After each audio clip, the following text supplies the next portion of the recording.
इमाम अहमद इब्न हम्बल रहमतुल्लाह अलैह के पास एक बूढ़ी औरत आती है और सुनो, आए बीड़ियों का धंधा करने वालों सुनो, आए तंबाकुओं के धंधे करने वाले सुनो, आए सूद और ब्याज के खाने वालों सुनो, आए लंबे चौड़े बैंक बैलेंस बनाने वालों सुनो, आए बैंकों की नौकरियां करने वालों सुनो। इमाम अहमद इब्न हम्बल रहमतुल्लाह अलैह के पास एक बूढ़ी औरत आती है और कहती है, इमाम मोहतरम, कहा जी एक मसला पूछने आई हूँ, मेरी माँ बहनें सुने। उस जमाने की औरतें, और वो भी बूढ़ी औरतों में कितना तकवा हुआ करता था। कहा इमाम साहब, मैं चरखा चलाती हूँ, चरखा तो जानते हैं ना, मैं चरखा चलाती हूँ, दूसरे लोग अपना सूत दे जाते हैं धागा, मैं उसको बना के फिराती हूँ और उनसे मजदूरी लेती हूँ। कभी दिन में और कभी ओवर टाइम करती हूँ तो रात में भी चलाती हूँ। मैं चिराग जलाकर मैं चरखा चलाती हूं। जब मेरे पास तेल होता है तो मैं चिराग अपना जलाती हूं और सूत फिराती हूं। इमाम साहब, उसकी मजदूरी मैं लेती हूं।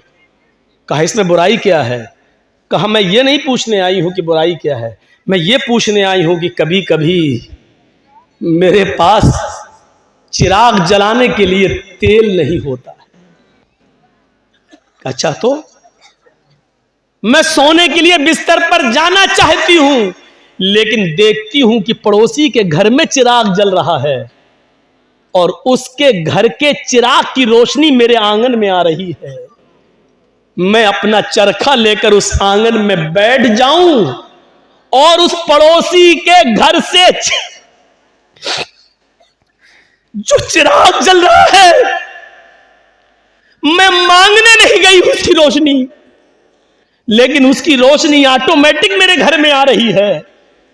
अगर मैं उसके चिराग की आने वाली रोशनी में अगर सूत फिरा लूं और चरखा चला लूं और ये चलाकर मैं अपने मालिक से उसकी मजदूरी ले लूं, तो ये कमाई मेरे लिए हराम तो नहीं होगी? मेरे लिए ये मजदूरी हराम तो नहीं होगी? मैंने चोरी नहीं की है, मैंने उससे चिराग में का तेल नहीं मांगा है, उसके घर में चिराग जल रहा है और उसकी रोशनी मेरे घर आ रही है, उसकी रोशनी मेरे घर आ रही है। अगर मैं उसकी रोशनी में सूत फिरा लूं और इसकी मजदूरी में ले लूं तो ये मेरे लिए हराम तो नहीं होगी? ये खाकर कहीं मैं अजाब कब्र की मुस्तहिक तो नहीं बनूंगी, कहीं मैं जहन्नम में तो नहीं जाऊंगी? अहमद इब्न हम्बल रहमतुल्लाह अलैह फरमाते हैं, खातून माँ, तेरे सवाल ने अहमद इब्न हम्बल के इल्म को आज शर्मिंदा कर दिया। काबे के रब की कसम, इस मसले का जवाब अहमद इब्न हम्बल के पास नहीं है। कहने लगी, इमाम साहब, फिर आपसे बड़ा आलिम इस बस्ती में कोई है ही नहीं, फिर मैं ये किससे मसला पूछूं? उन्होंने कहा, सुन मेरी माँ, जहां तक कयास का नतीजा है, कयास का तकाजा है, तो जहां तक मेरा इल्म है, मैं उस इल्म की रोशनी में कयास लगाकर अंदाजे से ये कह सकता हूं कि इसमें कोई हर्ष तो नहीं लग रहा है। क्यों? क्योंकि तू मांगने नहीं जा रही है, वो अचानक आ रही है। तेरे घर में भी दीवार नहीं है और उसके घर में भी कोई दीवार नहीं है, और उसके चिराग की रोशनी आ रही है तेरे घर, तो इसमें तेरा क्या कसूर है?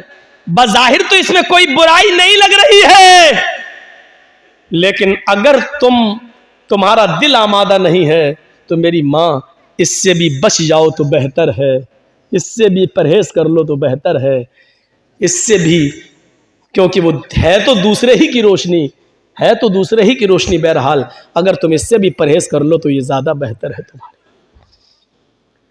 जब वो औरत वहां से जाने लगी बुढ़िया, तो इमाम अहमद इब्न हम्बल ने लोगों से पता लगवाया कि ये किसकी बेटी है, इसके बाप का क्या नाम था। बताया होगा किसी ने कुछ जो मेरे जहन में नहीं रहा।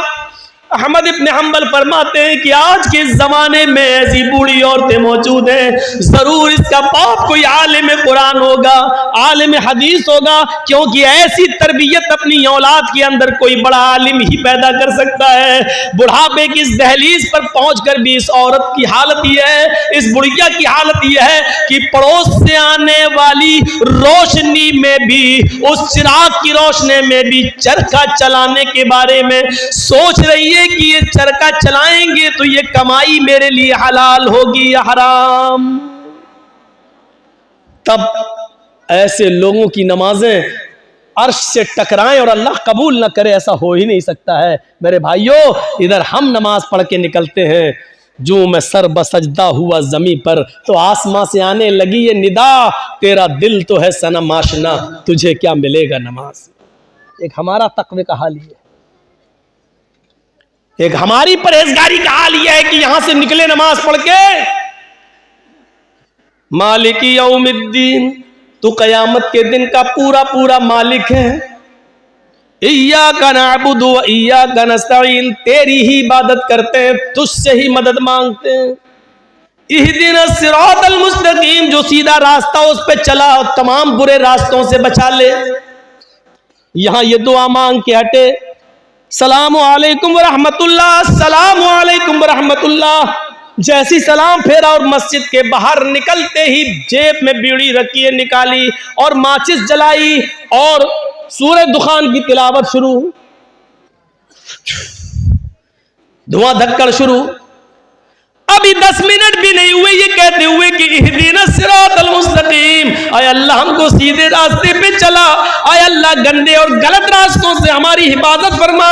अब ये दुआ मांगे हुए 10 मिनट भी नहीं हुए और यहां आकर ये है हमारी इबादतों का और हमारी नमाजों का हाल। मेरे भाइयों, जायजा लो, इमाम अहमद इब्न हम्बल के पास जो बूढ़ी औरत आती है, उस औरत के सवाल से जरा इबरत हासिल करो कि हमारी इबादतें अल्लाह के यहां कबूल हो भी रही होंगी या नहीं हो रही होंगी। सोचो तो सही, गौर तो करो। मेरे भाइयों, यहां आदि इब्ने उमैर है, जंग बदर में गिरफ्तार करके लाए जाते हैं। आदि इब्ने उमैर है, गिरफ्तार करके लाए जाते हैं, पकड़ के लाए जाते हैं, पैरों में बेड़ियां डाल दी जाती हैं। ये आदि इब्ने उमैर मुसाब इब्ने उमैर के भाई हैं, भाई मोमिन है और आदि काफिर है। मुसाब सहाबी और आदि काफिर, दोनों भाई हैं, सगे भाई हैं। अल्लाह के नबी सल्लल्लाहु अलैहि वसल्लम ने फरमाया कि जो गिरफ्तार करके काफिर लाए गए उनके पैरों में बेड़ियां डाल दो। आदि के पैरों में जब बेड़ियां डाली जाने लगी तो मुसाब इब्ने उमैर वहीं खड़े हो गए और जो उनके पैरों में बेड़ियां डाल रहा था सहाबी, आदि इब्ने उमैर के पैरों में वहीं खड़े होकर मुसाब इब्ने उमैर कहने लगे, आए सहाबी अपने दोस्त से, आए दोस्त इसके पैरों में बेड़ियां जरा टाइट डालो, यहां से कस दो, मैं इसको अच्छी तरीके से जानता हूं, ये लॉक तोड़ने में, जंजीर तोड़ने में बड़ा माहिर है, यहां से टाइट कर दो वरना ये तोड़ के भाग जाएगा। जब मुसाब इब्ने उमैर ये कह रहे थे कि इसके पैरों में यहां से टाइट करो, यहां से टाइट करो, यहां से लॉक लगाओ, तो आदि इब्ने उमैर को इतना गुस्सा आ रहा था कि मारे गुस्से के आदि चीख पड़ा, आए मुसाब तुझे शर्म आनी चाहिए, तू उसी उमैर का बेटा है जिसका बेटा मैं हूं, तेरी रगों में उसी बाप का खून दौड़ रहा है जिसका खून हमारी रगों में दौड़ रहा है, लेकिन आज तुझे भाई कहते हुए शर्म आ रही है। तेरी गैरत कैसे गवारा कर रही है कि तेरी आंखों के सामने तेरे सगे भाई के पैरों में बेड़ियां डाली जा रही हैं और तू देख रहा है खड़े होकर, और देख ही नहीं रहा है बल्कि मशवरा दे रहा है कि यहां से टाइट करो। थूकता हूं तुझ पर भाई कहते हुए, शर्म आती है तुझे। इधर मुसाब इब्ने उमैर कहते हैं, चुप, खामोश, तू भाई है मेरा? नहीं, तू मेरा भाई नहीं है। आदि कहता है, क्या उमैर तेरा बाप नहीं है? क्या मेरी मां तेरी मां नहीं है? क्या उमैर का खून तेरी रगों में नहीं दौड़ रहा है? क्या मेरी मां का दूध तेरी रगों में खून बनकर नहीं दौड़ रहा है? जवाब दिया, उमैर मेरा बाप है, ये सच है। तेरी माँ मेरी माँ, ये सच है। तूने और मैंने एक ही माँ का दूध पिया है, ये भी सच है। तेरी और मेरी रगों में एक ही बाप का खून दौड़ रहा है, ये भी सच है। लेकिन ये सच नहीं है कि तू मेरा भाई है। जानता है मेरा भाई कौन है? अदी ने कहा फिर कौन है अगर मैं तेरा भाई नहीं हूं? मेरा भाई वो है जो तेरे पैरों में बेड़ियां डाल रहा है? ये तेरा भाई है? हाँ, इसलिए कि मेरे भाई ने कलमा पढ़ा है, अशहदु अल्ला इलाहा इल्लल्लाह व अशहदु अन्ना मुहम्मदन अब्दुहु व रसूलुहु। बुखारी शरीफ की हदीस के इस वाक़े से हमें यह पता चलता है मेरे भाइयों कि इस्लाम लाने के बाद, ईमान कलमा पढ़ने के बाद, ला इलाहा इल्लल्लाह मुहम्मदुर रसूलुल्लाह का इकरार करने के बाद, इस्लामी रिश्ते से कलमे की बुनियाद पर अपने एक साथी की जो इज्जत होती है वो फिर सगा भाई भी वो दर्जा नहीं रखता है। क्या जवाब दिया? खूनी रिश्ते को कुर्बान कर दूंगा, लेकिन कलमे की बुनियाद पर ये मेरा भाई है, इस रिश्ते को मैं कुर्बान नहीं करूंगा। आए आदि, तू मेरा भाई नहीं, मेरा भाई वो है जो मेरे पैरों में बेड़ियां डाल रहा है, इसलिए कि इसने कलमा पढ़ा है, अशहदु अल्ला इलाहा इल्लल्लाह व अशहदु अन्ना मुहम्मदन अब्दुहु व रसूलुहु। इस कलमे की बुनियाद पर ये मेरा भाई है, तू भाई नहीं है। ये होता है इस्लामी रिश्ता।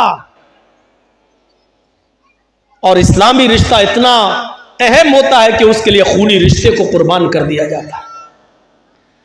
अरे कम से कम उतना ही करो जो अपने लिए पसंद करो, वो अपने भाई के लिए पसंद, अपने मुसलमान भाई के लिए पसंद कर लो।